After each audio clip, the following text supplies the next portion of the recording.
It has been a long 2 weeks, but thank God we are back with Championship football. It kicks off tonight and we are here with our weekly score prediction. So as always, all this weekend's games will be in the description down below so that you guys can easily go ahead and make your score predictions. And if you do manage to get any of them correct, your comment will be included into the next video. I think we got some good games coming up this weekend, but I'm just glad to have Championship football back in general. So if you do go to enjoy the video, make sure you leave a like.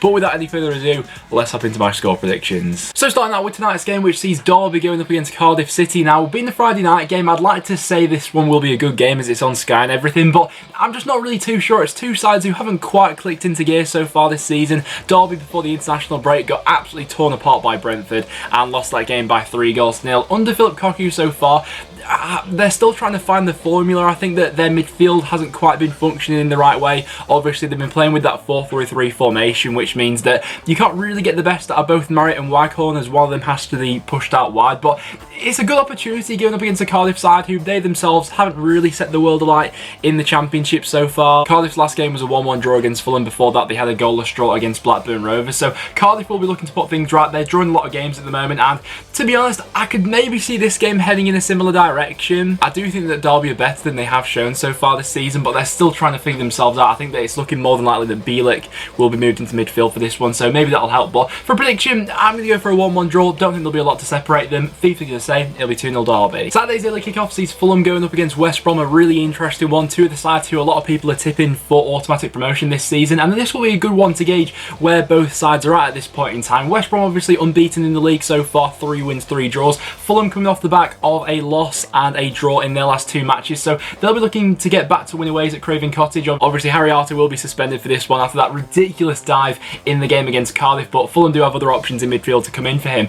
I like both teams so far this season. I think they've both played some decent football, especially going forward. West Brom in their latest game put 3 goals past Blackburn Rovers. I thought that the front four in that game of Charlie Austin, Matty Phillips, Pereira and Diangana worked really well off each other, and there's definitely potential in there for West Brom to cause Fulham some problems. In a lot of games that West Brom have been involved in so far this season, there's not really been all too much in them, and I can't see there being all too much in this game either. I do think there will be goals because I think that they're both better going forward than they are at the back. So for a score prediction, I'm going to go for a 2-2 draw. I don't think there'll be a lot to separate them, and I can see both sides getting on the score sheet. FIFA's going to say it'll be 1-0 Fulham. I think that could be a good game. Blackburn against Millwall, quite the opposite of the last game actually. I see this one being a fairly low scoring game. Blackburn in their previous 2 games at Ewood Park have kept back-to-back clean sheets. They've looked fairly good defensively. Obviously their last game being quite a hectic one away to West Brom, losing it by 3-2. They'll have been annoyed to throw away that lead they had, but Bradley Dack got his first goal in the Championship in that game, and he'll be looking to kick on from now. Millwall so far, they've looked decent, and away from home, apart from that game they had against Fulham,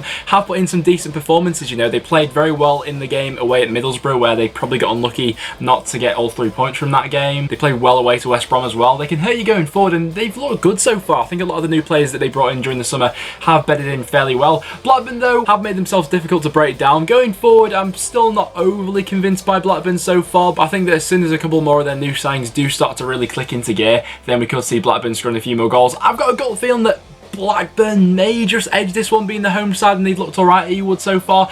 I'll say 1-0. FIFA's going to say 2-0. It wouldn't surprise me if it ended as a draw though. Charlton against Birmingham. Will the home side be able to continue this unbelievable run of form? You've got to fancy them. Birmingham have lost their last 2 away matches by 3-0, where they put in less than convincing performances against Nottingham Forest and Swansea City. They did rectify that with winning at St Andrews. They beat Stoke by 2-1. It probably wasn't the most convincing performance, but they did get the job done in that game. I think that when you've got a striker like Djukovic, who you give him one opportunity in the air, and 9 times out of 10 he's going to take that. So that's a player who Charlton are going to have to watch out for. But Charlton going forward have just been so ruthless, whether it be Lyle Taylor, Conor Gallagher, Jonathan Lecker or Johnny Williams. It's like a well-oiled machine at the moment, and when that chance does come around for Charlton, they take it. And with Birmingham looking a little bit lackadaisical in defence, I think especially away from home so far, you've probably got to be fancying Charlton for another 3 points in this one. Birmingham, I think, are still getting to know themselves, and maybe after the international break we might see some real performances from Birmingham now, similar to the game they had against Bristol City where they were playing some really nice football. I think with how well Charlton have done so far, I'm just going to edge towards them for a 2-1 home victory. With FIFA saying it'll be 2-0 Birmingham. Hull going up against Wigan Athletic. Paul Cook, I think, is a manager who's becoming under increasing pressure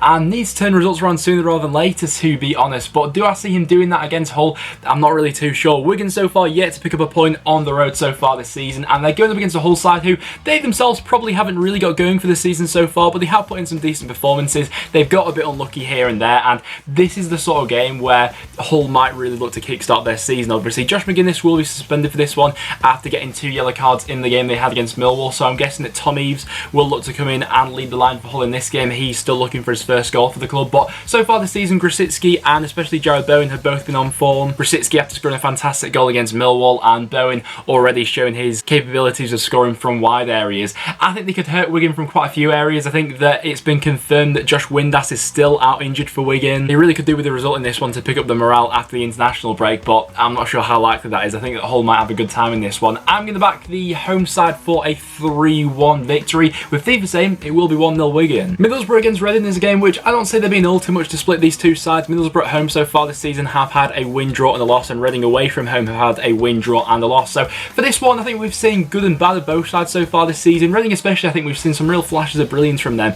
It's just if they can consistently do that over a full season, you know, their midfield's been operating absolutely fantastically with the likes of Swift and Ajaria, and they've got players going forward now after the transfer window who can actually score goals. You know, the likes of Puskas, Lucas João, Yaku Mete, if they are on form, can definitely hurt this Borough side. Borough, though, I think are really starting to click into gear in terms of scoring more goals. We saw that in the game they had against Bristol City. I thought they looked fairly good going forward. They opened up quite a lot of chances in that game. And on the flip side of that, Reading probably didn't have their best game last time out after they lost 2-0 against Charlton. I can see this being one of those typical sort of game of two halves where it'll be Reading that start well in this one, Borough a little bit slow to get going, and then in the second half they turn it on. So for prediction, I don't think there'll be much in it. I'll go for a 1-1 draw, with FIFA saying it'll be 1-0 Reading. Next up, we've got Preston going up against Brentford. I think a few years ago Brentford used to be a real bogey side for Preston, but lately at Deepdale we've had some really good games between us, and I see this one going down a similar path. Brentford probably had their best performance of the season before the international break, where they beat Derby by 3-0. Looked absolutely fantastic going forward, playing one-touch football.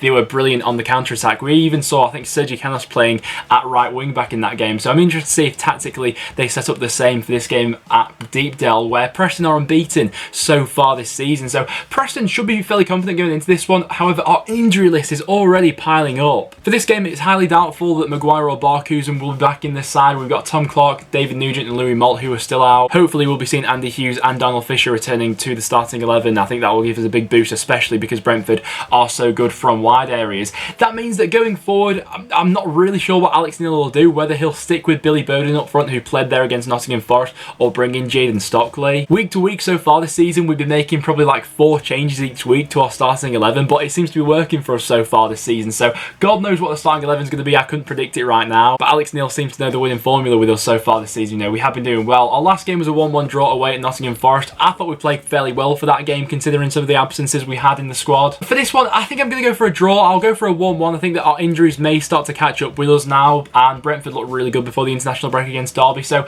I'll say 1-1. We then got QPR going up against Luton Town. QPR, one of the surprise packages so far this season, probably currently sat 8th in the Championship and have played some really good football along the way. Jordan Hughel's been absolutely brilliant, scored 5 goals, all from open play so far. He obviously was massive in their last game as they beat Sheffield Wednesday by 2-1 away from home. Being back at Loftus Road for this game, I think they'll give Luton a really good run for their money. Luton, obviously, they themselves find themselves on a decent run at the moment. They've won their last 2 matches. They turned it around against Huddersfield in the second half to beat them by 2-1, and had a fantastic away performance last time against Barnsley as they beat them by 3-1. They started out really fast in that game. They'll be looking to do the same in this one, but even when QPR have gone a goal down at times throughout this season, they've reacted well to that. Luton are a side who like to play with quite a high line going forward. They look to get at you. Maybe that could play into QPR's hands, who do have quite a bit of pace to break on the counter-attack this season. I see goals being scored in this one. I think it'll be quite an open game. I think that for quality, QPR might just edge this one. I'll say that the home side will win it by 2-1,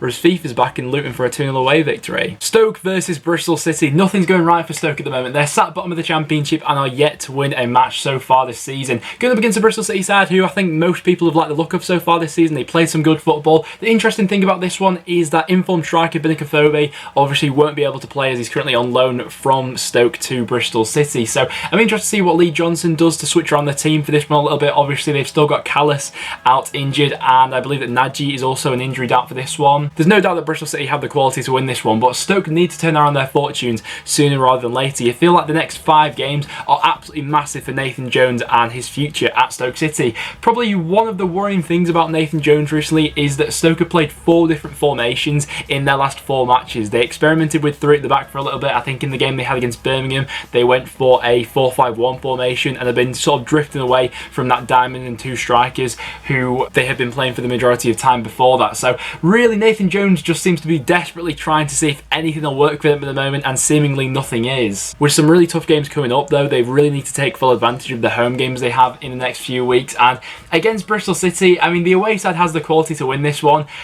I've maybe got a bit of a gut feeling that Stoke might just be able to scrape something from this game. I'll go for a 1-1 draw, but I wouldn't be surprised at an away win.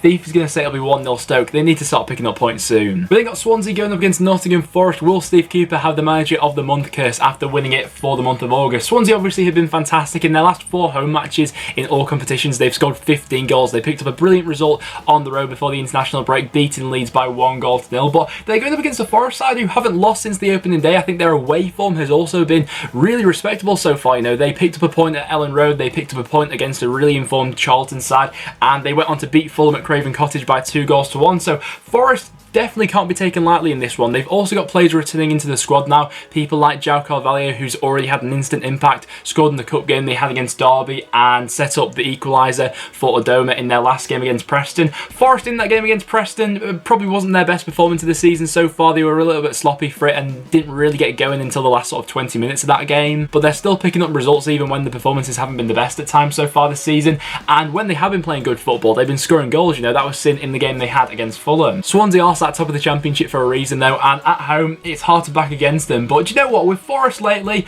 I'm going to say this one will end as a 1-1 draw. I'm going to fancy Forest on the road to get a point from this one. With Thief saying it'll be 1-0 to the away side. On Sunday we got 2 new managers going up against each other as Huddersfield face off against Sheffield Wednesday. I'm really excited to see how Huddersfield get on for the rest of this season under Danny Cowley. I thought he did a fantastic job at Luton, and he's walking into what is, you know, a club who's been on the downward trend for the past couple of years now, but there's not a bad group of players in there for the Championship. If he can get their mentality and confidence back right, he's still working with a decent bunch of players in there. I'm convinced by that. You know, the likes of Carlton Grant, Alec Pritchard, Chalobah, Shinlock and Golo. There's a decent group of players in there. It's just about getting the mentality right for that Huddersfield bunch. Going up against Sheffield Wednesday, obviously it will be Gary Monk's first game in charge of them. They've been a little bit up and down so far this season. I think that in fairness to Wednesday, they've managed to beat all the sides who have been below them so far in the league. They've beaten the likes of Reading, Barnsley and Luton. With 2 new managers being introduced in the same game though, both sides will be looking to figure each other out with, I'm not really sure what to expect from either of them. So for a prediction, I'll play it safe and go for a 1-1, whereas Thief is going to say it'll be 2-0 Huddersfield. And then to round things off, we see Barnsley going up against Leeds United. Barnsley yet to win since the opening day of the season, but did pick up a point in their last game against Wigan Athletic. That one being a little bit of a scrappy affair.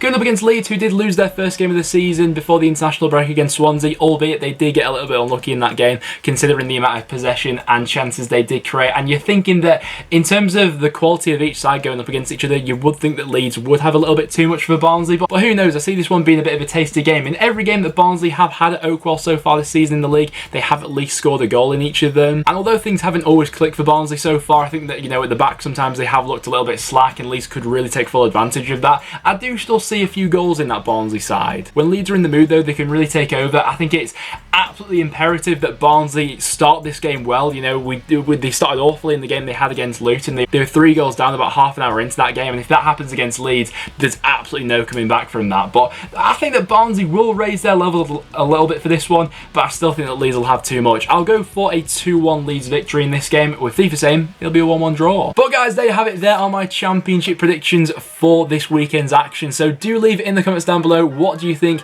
is going to happen? I'm so glad to have Championship football back after an international break. If all of my predictions do come true this weekend, then that is what the Championship table will be looking like at the end of this weekend. So make sure to get all your thoughts in the comments down below. But apart from that, guys, thank you very much for watching. Make sure you do subscribe for a bit of regular Championship content and leave a like if you want to enjoy. But apart from that, thanks for watching, and I'll see you all in the next one.